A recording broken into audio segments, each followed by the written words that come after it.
Good morning everyone, আমি shiny. ব্লগটা শুরু করলাম একদম তুষারের মাঝখান থেকে। চারিদিক যেন তুষারের মেলা, আর আমি যেন এই বরফের মাঝে হারিয়ে গেছি। তাহলে চলুন ব্লগটা শুরু করি। আর এত সুন্দর একটা দৃশ্যের মাঝখানে দাঁড়িয়ে ব্লগ শুরু করতে বেশ ভালোই লাগছে। এদিকে আমরা স্নোম্যান বানাচ্ছিলাম, বাইরে বেরিয়ে দেখি সবাই স্নোম্যান বানাচ্ছে। তাহলে আমরাই আর বাদ যাই কেন? আর এত স্নোফল হচ্ছে যে স্নোম্যান না বানালে তার প্রতি অনাচার করা হবে। এই যে এখনও বানানো চলছে, বেশ দেরি আছে, তবে লাস্ট ফিনিশিং আপনাদেরকে অবশ্যই দেখাবো। দেখেছেন কি অসাধারণ সুন্দর স্নোফল হচ্ছে। আর এত তুষারপাত হওয়ার জন্যে এই জায়গাগুলো বছরের বেশিরভাগ সময় একদম তুষারে ঢাকা থাকে।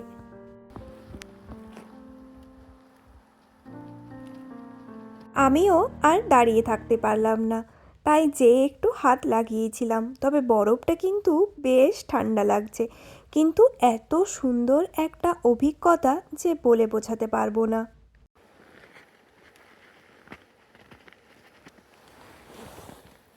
এই ফিনল্যান্ড কিন্তু শীতের সময় ঘুরতে আসার এখানকার মানুষদের মধ্যে অন্যতম একটি জায়গা, যেখানে এসে এনারা এই সুন্দর দৃশ্য উপভোগ করেন আর সাথে স্নোফলকে এনজয় করেন। এখানে আসলে নর্ডিক কান্ট্রিতে যেভাবে স্নোফল হয়, বাকি অন্য জায়গায় তো সেভাবে হয় না। যেমন ফিনল্যান্ড, নরওয়ে আর ল্যাপল্যান্ড, বা বলতে পারেন ফিনল্যান্ডেরই আরেকটা অংশ। আমরা এখন ছিলাম ল্যাপল্যান্ডেই। সুইডেনেও কিন্তু প্রচুর পরিমাণে স্নোফল হয়, আর প্রত্যেকটা জায়গাতেই আপনি শীতের সময়ে রাতের অন্ধকারে মেঘের মধ্যে খেলে যাওয়া নর্দার্ন লাইটস দেখতে পাবেন।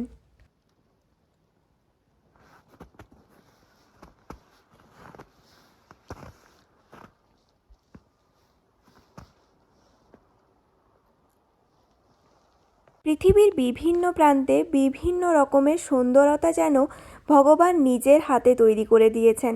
পৃথিবীর এত জায়গায় এত রকমের ঘটনা ঘটে, তা সবই বইয়ে পড়তাম। ছোটোবেলায় তো ভূগোল বইয়ে সবই পড়েছি, অরোরা বোরিয়ালিস বা নর্দার্ন লাইটস, বা আবার এস্কিমো যারা ইগলু তৈরি করে থাকতো, আর এই সুন্দর ঘন জঙ্গল।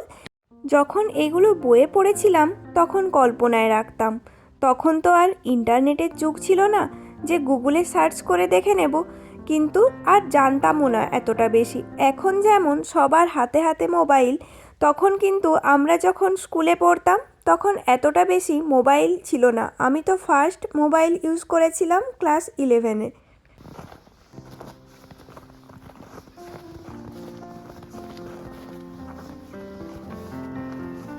এখানে এসে যখন এই সব দৃশ্যগুলো নিজের চোখের সামনে সুন্দরভাবে প্রস্ফুটিত হয়, তখন যেন সেই বইয়ের পাতায় লেখা সব অক্ষরগুলো চোখের সামনে জ্বলজ্বল করতে থাকে।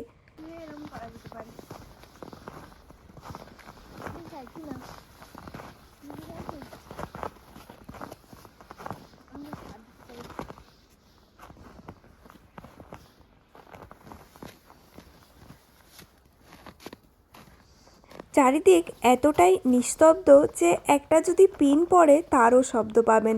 শুধুমাত্র আমার হাঁটার শব্দ ছাড়া আর কিছুই নেই। চলুন এরপর তাহলে খাওয়া দাওয়ার দিকে যাওয়া যাক।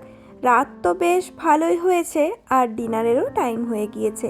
এখানে বাফে ডিনার রাত্রি 9টা অবধি থাকে। তো এখন ঘড়িতে সময় হয়ে গিয়েছে 8টা, তাই চলে এলাম ডিনার করার জন্যে।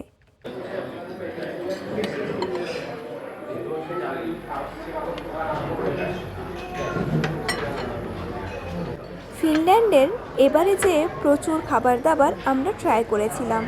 এর মধ্যে এই গ্রিন স্যালাডটাও ছিল বেশ টেস্টি, ওই অলিভ অয়েল, গোলমরিচ আর অরিগানো দিয়ে বানানো, বেশ ভালোই খেতে। আর এখানকার মানুষজন একটু স্যালাড বা বয়েল টাইপের জিনিসপত্র খেতে বেশি পছন্দ করে। এদিকেও ছিল আর একটা স্যালাড, যেটার মধ্যে ওই টোফু, বিভিন্ন টাইপের অলিভস, সাথে পার্সলে এইসব দিয়ে এই স্যালাড বানানো হয়, যেটাও খেতে মন্দ ছিল না। এই যে এত বড় কড়াইয়ে আছে রিসোটো। রিসোটো এখানকার বেশ একটা বিখ্যাত খাবার। এটা মেনলি চিজ, বাটার, সাথে কিছু ভেজিটেবলস আর চাল দিয়ে বানানো হয়। অনেকটা আমাদের ওখানে খিচুড়ি টাইপের, তবে খেতে মোটেও খিচুড়ির মতো না। আমি জাস্ট টেস্ট করার জন্যেই নিয়েছিলাম, তবে আমার খুব একটা বেশি পছন্দ হয়নি। অনেক দিন পরে একটু ফেভারিট খাবার দেখতে পেয়েছি মনে হচ্ছে। এই যে ফ্রায়েড পটাটো ছিল। এমনিতে আলু আমার খুবই পছন্দের, সব কিছুর সাথে আমি আলু খেয়ে নিতে পারবো, যার জন্যে প্রচুর পরিমাণে আমি একটু ফ্রায়েড পটাটো নিয়ে নিলাম। আর এদিকে আছে স্যুপ। এত ঠান্ডা বাইরে, আর এই ঠান্ডার মধ্যে গরম গরম স্যুপ না হলে কি চলে, যার জন্যে কিছুটা টমেটো স্যুপ নিয়ে নেব। খুব একটা বেশি নিলে আবার খেতে পারবো না, কারণ এত আইটেম আছে যে কোনটা ছেড়ে কোনটা খাবো।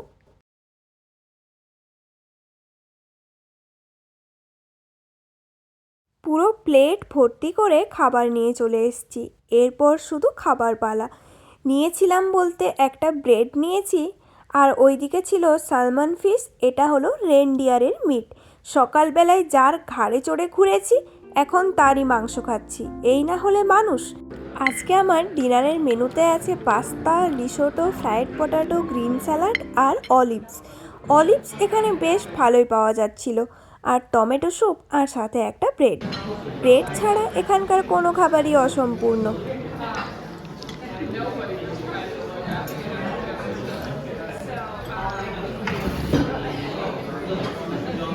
বাইরের এত সুন্দর একটা দৃশ্য দেখতে দেখতে এরম একটা ডিনার করা সত্যিই সৌভাগ্যের ব্যাপার। এর থেকে ভালো কিছু আর হতেই পারে না। ডিনারের মেন কোর্স তো কমপ্লিট, এরপর ডেজার্টের পালা। ডেজার্টেরও অপশন ছিল প্রচুর, যার মধ্যে আজকে আমি ভাবলাম একটু আইসক্রিম খাবো, আর এইদিকে মার্শম্যালো রাখা ছিল, আর প্রচুর পরিমাণে চকলেট গড়িয়ে পড়ছিল। মার্শম্যালোর সাথে ছিল মাকরুন আর চকলেট, চিজ, বিভিন্ন টাইপের ফ্রুটস কাটা ছিল। যেটা যার পছন্দ সে সেই অনুপাতে খাবে। আমি কিন্তু প্লেট ভর্তি করে আমার ডেজার্টও নিয়ে চলে এসেছি। দুটো মাকরুন নিয়েছিলাম, একটা হটডগ, আর এইদিকে আইসক্রিম। এরম বরফের মাঝে বসে যে আইসক্রিম খাবো তা কখনো ভাবিনি। তবে বাইরে বরফ হলে হবে কি, ভেতরে তো বেশ গরম, তাই আরামসে বসে ঠান্ডা ঠান্ডা আইসক্রিম খাওয়াই যায়।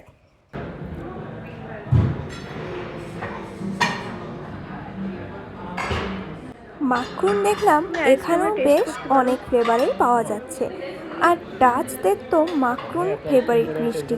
আপনি এখানে যার বাড়িতেই যান, যাওয়ার সাথে সাথে আপনাকে আগে মাখন দেবে। আমাদের ওখানে যেমন মিষ্টি দেওয়া হয়, এখানে মাখনকেই মিষ্টি হিসেবে মনে করা হয়। ইনফ্যাক্ট আমরাও যখন কারোর বাড়ি যাই, মাখনই নিয়ে যাই।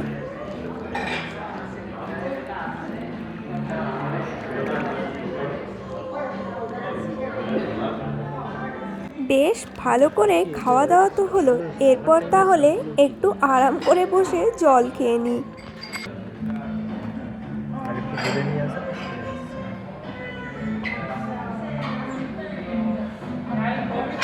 এখানকার অ্যাম্বিয়েন্সটা কিন্তু বেশ ভালো ছিল, আর এই যে ট্রেতে করে আরও সব খাবার ফুল করা হচ্ছে।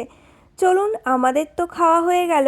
এরপর এই সুন্দর যে রেস্টুরেন্ট, সেটাকে টাটা বাই বাই বলে আমরা ঘরের দিকে রওনা দেব। যদিও ঘরেই আছি, আর এই রেস্টুরেন্টটাও ছিল ঘরের মাঝেই। এখানে বিভিন্ন টাইপের অপশন এখনও আছে, তবে আর খাওয়ার মতো পেট নেই, কারণ এত অপশন, এত খাবার ছিল যে এখানে সব কিছু টেস্ট করে দেখাও অসম্ভব। তবে রিসেপশনটা কি ভালোভাবে এনারা ডেকোরেট করে রেখেছেন দেখুন। রিসেপশন থেকে 5 মিনিটের ওয়াকিং ডিস্টেন্সে আমাদের আজকের যে ইগলু সেটা আছে। আর বাইরে যে তাঁবু টাইপের দেখতে পাচ্ছেন এখন, এটা হলো এখানকার বাস স্ট্যান্ড। এখানকার বাস স্ট্যান্ডগুলো এরমই দেখতে হয়, এর থেকে বেশি আর কিছু করা থাকে না। কালকে সকালে এয়ারপোর্টে যাওয়ার জন্যে বাস ধরতে আমাদেরকে এখানেই আসতে হবে। চলুন তাহলে আজকে আমার ভিডিওটা এখানেই শেষ করছি। যদি আমার এই ভিডিও আপনাদের ভালো লাগে, তাহলে প্লিজ লাইক, কমেন্ট, শেয়ার করতে ভুলবেন না। দেখা হবে পরের নতুন একটি ব্লগে। Thanks for watching my video. Thank you so much.